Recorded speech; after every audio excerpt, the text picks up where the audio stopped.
കണ്ണൂർ വളവട്ടണത്തെ വീട്ടിൽ നടന്ന കവർച്ചയിൽ പ്രതി പിടിയിൽ. മോഷണം നടന്ന വീടിന്റെ ഉടമസ്ഥനായ അഷ്റഫിന്റെ അയൽവാസി ലിജീഷാണ് പിടിയിലായത്. പണവും സ്വർണവും പ്രതിയുടെ വീട്ടിൽ നിന്ന് തന്നെ കണ്ടെടുത്തു. കഴിഞ്ഞ മാസം 20-നായിരുന്നു അരിവ്യാപാരിയായ അഷ്റഫിന്റെ വീട്ടിൽ മോഷണം നടന്നത്. 1 കോടി രൂപയും 300 പവനുമാണ് കിടപ്പുമുറിയിലെ ലോക്കർ തകർത്ത് മോഷ്ടിച്ചത്.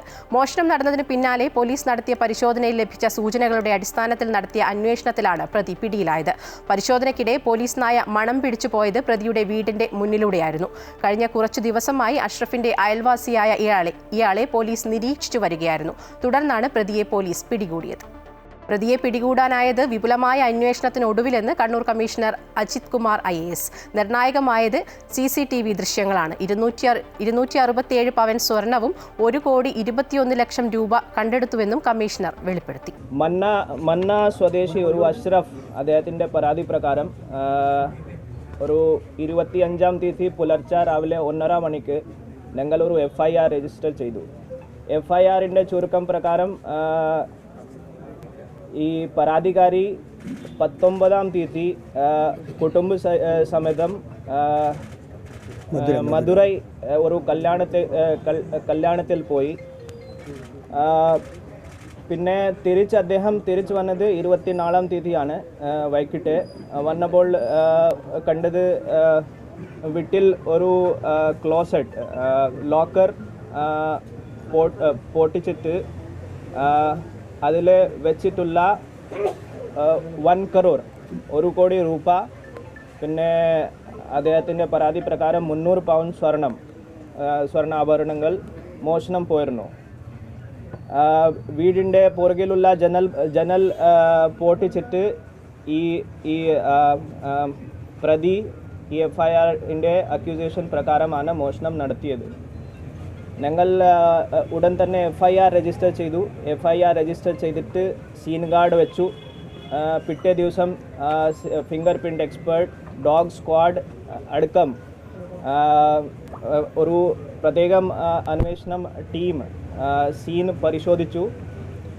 ACP കണ്ണൂർ രത്നകുമാർ അദ്ദേഹത്തിൻ്റെ നേതൃത്വത്തിൽ ഒരു 20 മെമ്പേഴ്സ് ഒരു അന്വേഷണം സംഘം രൂപീകരിച്ചു.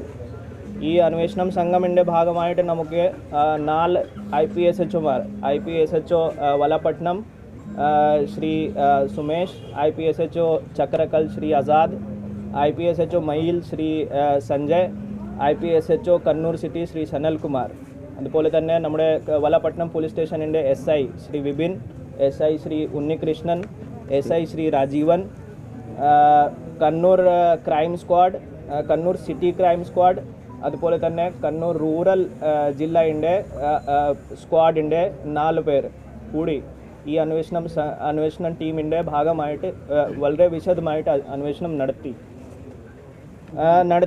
അന്വേഷണത്തിൻ്റെ ഭാഗമായിട്ട് ഞങ്ങൾ ഏകദേശം 115 CDRകൾ വെരിഫൈ ചെയ്തു.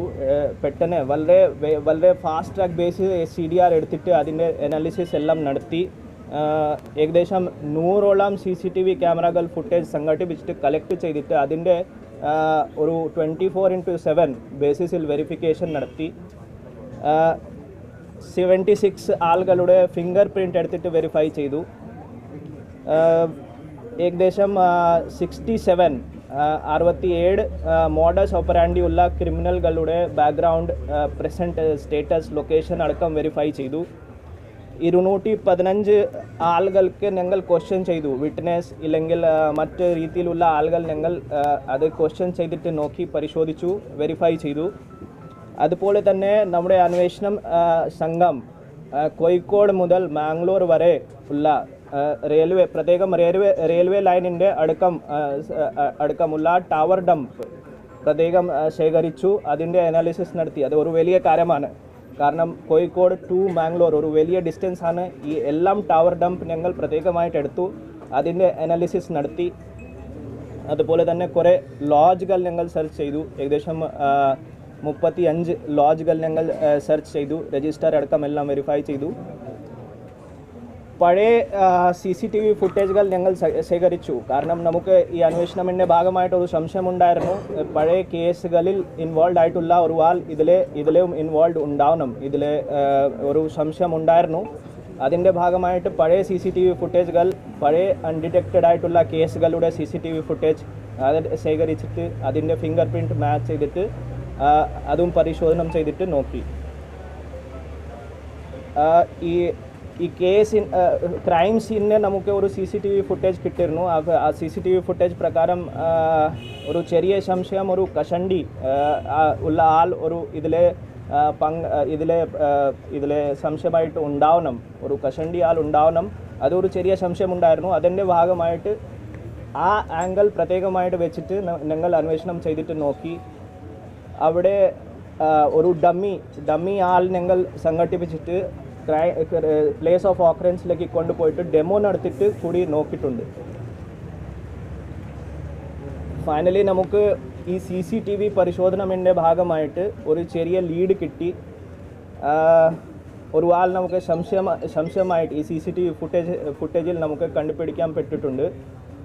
ആ സംശയം വെച്ചിട്ട് ഞങ്ങൾ ഇപ്പോഴുള്ള പ്രതിക്ക് ഈ കസ്റ്റഡിയിലെടുത്തിട്ട് ചോദ്യം ചെയ്യാൻ തുടങ്ങിയിട്ടുണ്ട്. മിനിയാന്ന് രാത്രി മുതൽ ഞങ്ങൾ ചോദ്യം ചെയ്യാൻ തുടങ്ങി. അദ്ദേഹത്തിൻ്റെ ഫിംഗർ പ്രിൻ്റ് എടുത്തു. ഈ ഫിംഗർ പ്രിൻറ്റിൻ്റെ ഒരു ഫാസ്റ്റ് ട്രാക്ക് ബേസിസിൽ ഇന്നലെ ഞായറാഴ്ച തന്നെ മാച്ചിങ് ചെയ്തിട്ട് നോക്കി.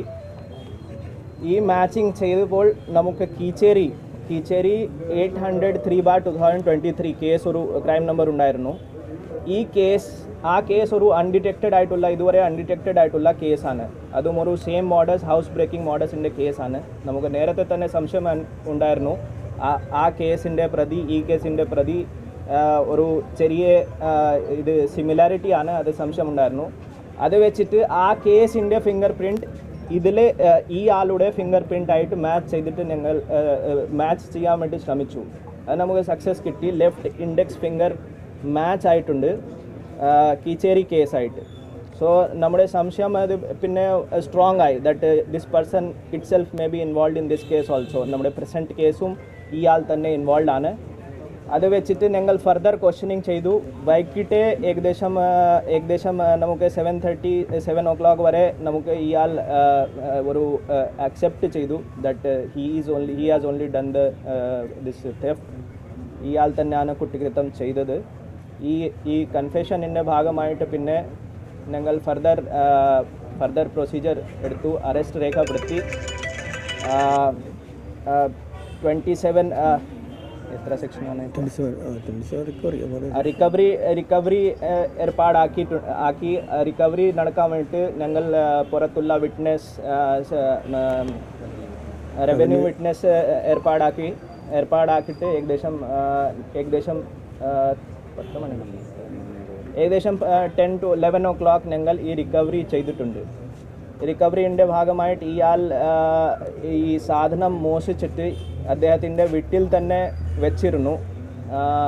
ഈ അദ്ദേഹത്തിൻ്റെ കട്ടിൽ പ്രത്യേകമായിട്ട് മോഡിഫൈ ചെയ്തിട്ട് പ്രത്യേകമായിട്ടൊരു ക്ലോസറ്റ് ഉണ്ടാക്കിയിട്ട് അതിൽ വളരെ നന്നായിട്ട് എല്ലാം സാധനങ്ങൾ സൂക്ഷിച്ചിട്ട് നന്നായിട്ട് സീൽ ചെയ്തിരുന്നു. അദ്ദേഹം ഒരു വെൽഡിംഗ് തൊഴിലാളിയാണ്. സോ അദ്ദേഹത്തെ ഈ കാര്യങ്ങളെല്ലാം വളരെ കൃത്യമായിട്ട് അറിയാം. ഈ ജനൽ എങ്ങനെ എടുക്കണം, പിന്നെ ഈ വെൽഡിങ് സീലിങ്ങിൻ്റെ കാര്യം എങ്ങനെ ചെയ്യണം, വളരെ എക്സ്പേർട്ടായിട്ടുള്ള ഒരു ആളാണ്. അദ്ദേഹത്തിൻ്റെ വീട്ടിൽ നമുക്ക് നോക്കുമ്പോൾ കുറേ ടൂൾസ് അടക്കമെല്ലാം ഉണ്ട്. സോ അദ്ദേഹം ഈ സാധനമെല്ലാം ഇയാൾ നമുക്ക് കാണിച്ചിട്ട് കൊടുത്തു. ഞങ്ങൾ റിക്കവറി നടത്തി. റിക്കവറിൻ്റെ ഭാഗമായിട്ട് ഞങ്ങൾ ഒരു 1.21 crores എക്സാക്ട്ലി പറഞ്ഞാൽ 1,21,43,000 rupees ക്യാഷ് റിക്കവർ ചെയ്തിട്ടുണ്ട്. 267 pound സ്വർണ്ണാഭരണങ്ങൾ ഞങ്ങൾ റിക്കവർ ചെയ്തിട്ടുണ്ട്. അതിൽ ഗ്രാമിൽ പറഞ്ഞാൽ 2136 gram ഓഫ് ഗോൾഡ് ഞങ്ങൾ റിക്കവർ ചെയ്തിട്ടുണ്ട്. ഈ റിക്കവറി നടത്തിയിട്ട് ബാക്കി കാര്യങ്ങൾ ബാക്കി അന്വേഷണത്തിൻ്റെ ഭാഗമായിട്ട് കാര്യങ്ങൾ ഞങ്ങൾ ചെയ്തിട്ട് വന്നുകൊണ്ടിരിക്കുകയാണ്. ഫർദർ നമുക്ക് പ്രോസസ്സ് ഇപ്പോൾ നടക്കുന്നുണ്ട്. അദ്ദേഹത്തെ ചിലപ്പോൾ റിമാൻഡ് ചെയ്തിട്ട് ഫർദർ കസ്റ്റഡിയിൽ ഭാവിയിൽ കുറച്ച് ദിവസം കഴിഞ്ഞിട്ട് കസ്റ്റഡിയിൽ എടുക്കും. ഫർദർ ഇൻട്രോഗേഷൻ ചെയ്യും. വേറെ എന്തെങ്കിലും കേസിൽ ഇൻവോൾവ്മെൻ്റ് ആണോ അത് നിങ്ങൾ പരിശോധിക്കാൻ ഇപ്പോൾ പോകുന്നുണ്ട്. ഫിംഗർ പ്രിൻറ്റ് മാച്ച് ചെയ്തപ്പോൾ ആണ് ഞങ്ങൾ ഐഡൻറ്റിഫൈ ചെയ്തത്. ഇയാളുടെ മോട്ടീവ് ഈ സ്വർണവും പണവും ഇതിനകത്തുണ്ട് എന്ന് അറിഞ്ഞിട്ട് തന്നെയാണോ ഇയാൾ മോഷണത്തിന് കയറിയത്? അതെ, അദ്ദേഹത്തെ വളരെ കൃത്യമായിട്ട് അറിയാം. ഒരു വലിയ വീടാണ്, വലിയ വീടായതുകൊണ്ട് അതിൽ നെയ്ബർ കൂടിയാണ്, തൊട്ട് അടുത്തുള്ള വീടായതുകൊണ്ട് അദ്ദേഹത്തെ കൃത്യമായിട്ട് ഒരു ധാരണ ഉണ്ട് ഇതിൽ നല്ല പോലെ ഇത് സാധനം ഉണ്ടാവണം, ക്യാഷ് ഉണ്ടാവണം, ഇല്ലെങ്കിൽ മറ്റ് സാധനം ഉണ്ടാവണം. അതുകൊണ്ടാണ് അദ്ദേഹം ഈ കാര്യമാണ് ഈ വീടാണ്, ഈ സ്ഥലമാണ് ടാർഗറ്റ് ചെയ്തത്.